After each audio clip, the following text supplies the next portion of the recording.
We all know that Gojo has some of the strongest SSR characters in Jujutsu Kaisen Phantom Parade. But which of his 4 different SSR units is the best? Which one is the best to have? So far, 2 of them are available for global, the standard banner one of course and Hollow Purple, with Hidden Inventory Gojo being the next one, probably releasing sometime in January, and then of course Domain Gojo, who still has a couple of months to come in global, hopefully at least. Let's also make clear that they are all awesome to have, so if you have multiple of them, it's not like it's a huge issue. Yes, you cannot use them together, but they are all different types, so you can use them in different quests based on the enemy resistances. Time to rank all of the Gojo characters though, and we are going to strictly focus on their power and damage output potential, and of course how much they can help your account if you do have them. At spot 4 we have standard banner Gojo, the blue typing one.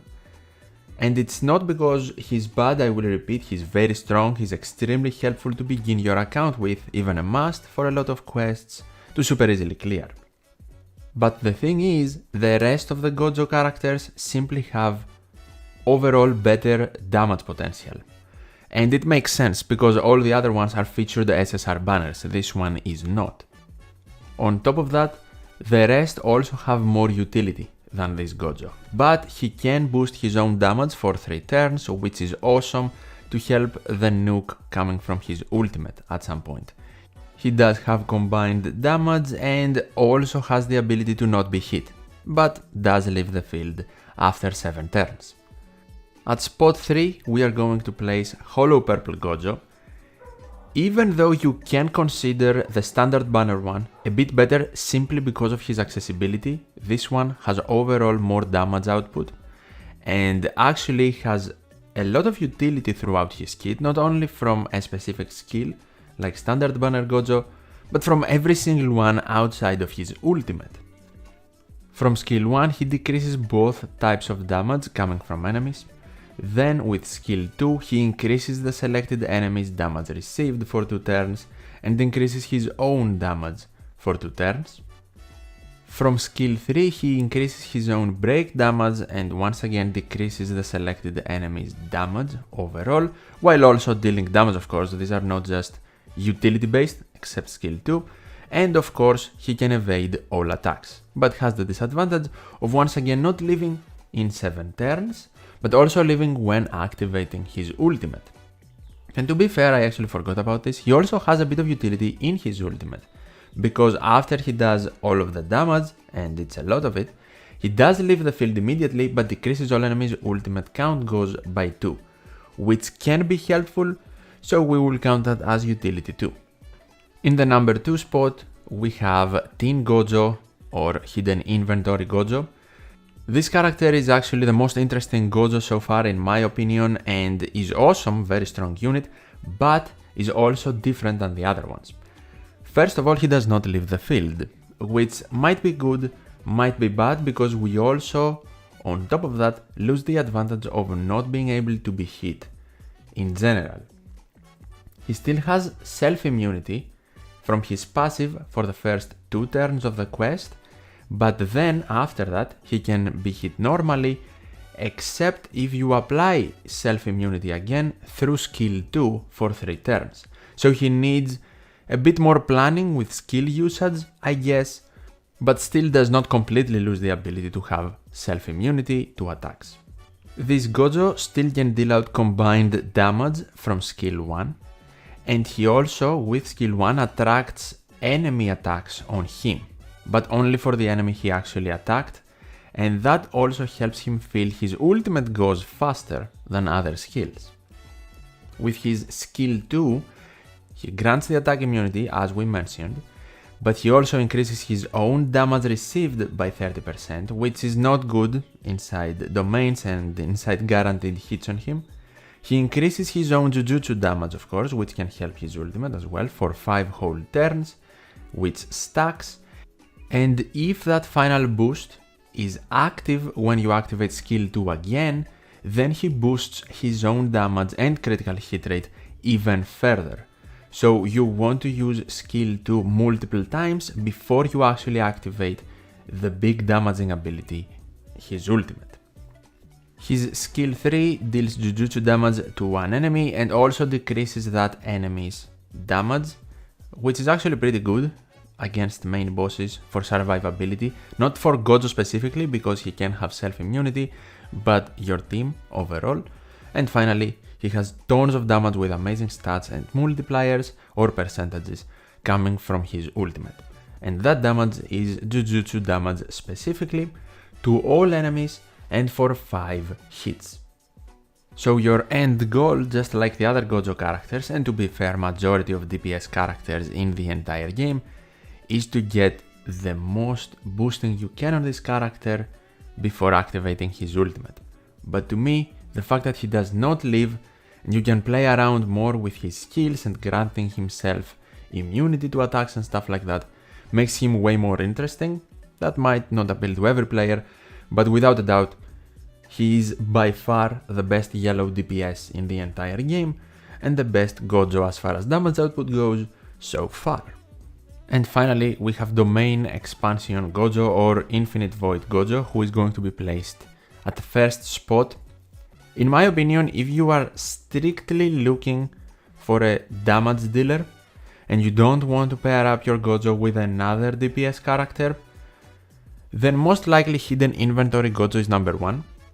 But this Gojo is also extremely strong because outside of damage he's also a debuffer. He can work with tons of DPS characters in the game, outside of the Gojo ones obviously because they're the same character, and he has tons of value. And he will have tons of value for a long time to come in this game. Just like with every domain expansion unit, you want to focus on expanding your domain by using the ultimate. But before that, some basic things about this Gojo.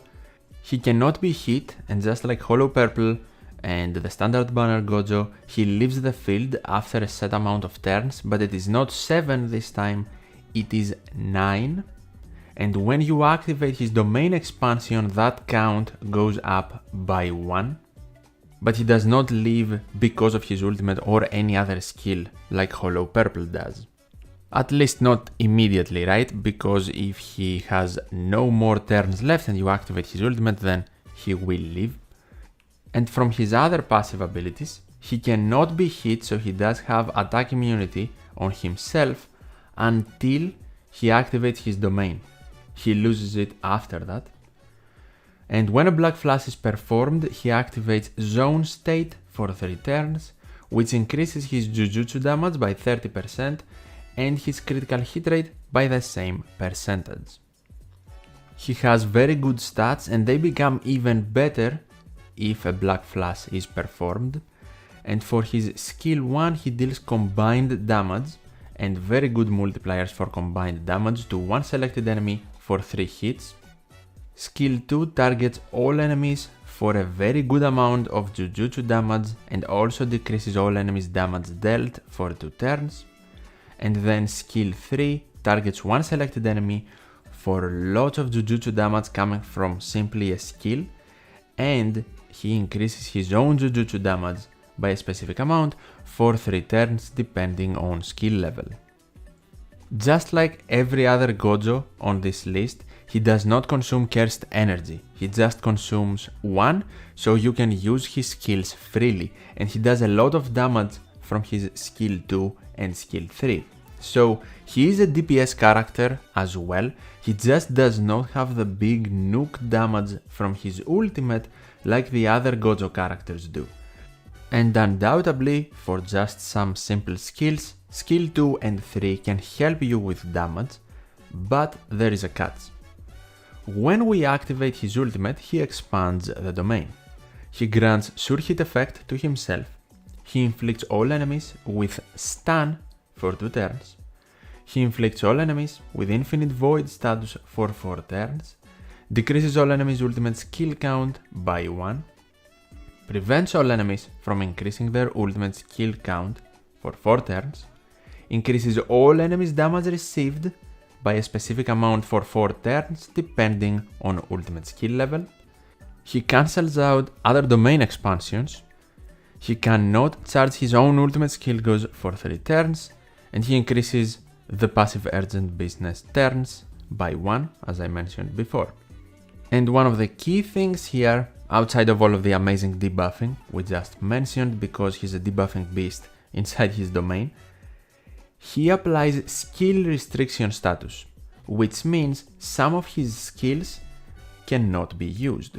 Number 1 is the passive skill where he's untargetable, and then skills 2 and 3. Skill 2 where he targets all enemies, and skill 3 where he does tons of Jujutsu damage to one selected one, and also increases his own Jujutsu damage for 3 turns.